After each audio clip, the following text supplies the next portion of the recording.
Di ba? Kung sakto talaga to, lugaw na meron dito kabale sa tag-ulan.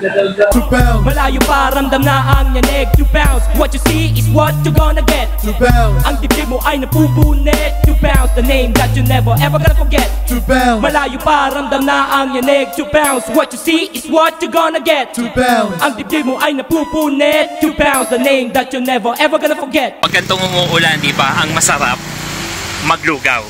So, nandito tayo ngayon sa Makati. Papunta tayo dito sa Tejeros. Yun, lugawan sa Tejeros. Yun, kung yun ang pupuntahan natin. Ang problem lang kasi doon sa lugar na yon, wala silang parking. Kaya naganap ako ng parking, which is ang pinakamalapit, itong Ayala Circuit. Yan, which is yung nasa likod ko. Maglalakad na lang tayo papunta doon. And, ayun, we will try their lugaw. So, makita-kita tayo doon in a moment. Peace and one love.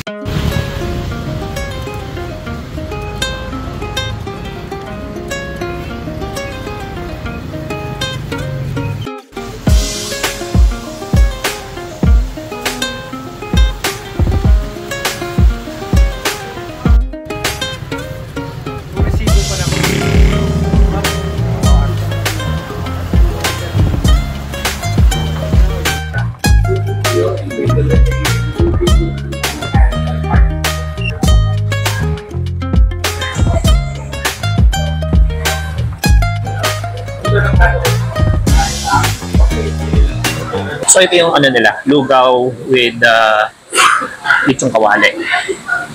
Ayan, may init ko. Saktong-sakto, nakasakulan ngayon. Tapos ito naman yung tokwa at baboy nila. Ayan, tignan nyo naman yung pinakababoy niya. Di ba? Ayan yung tokwa niya.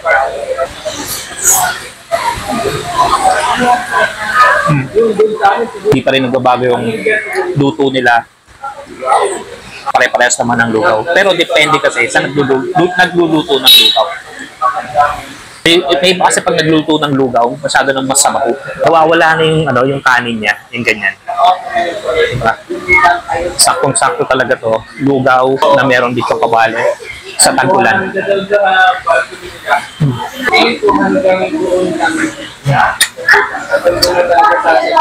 Crispy pa rin yung lechon, juicy. Balinamnam. Wow. Yung tokwa nila masarap, kaya lang parang kanina pa nagluto. Yun lang ang problema. Pero masarap naman siya.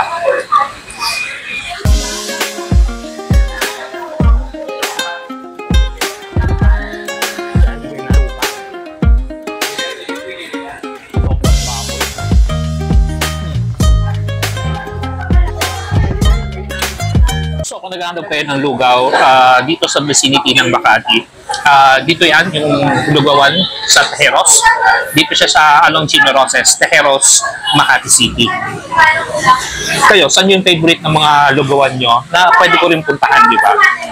Kasi actually ako naghahanap ako ng mga ganitong kainan, mga karinderya, lugawan, tapsihan. Yun ang masarap doon.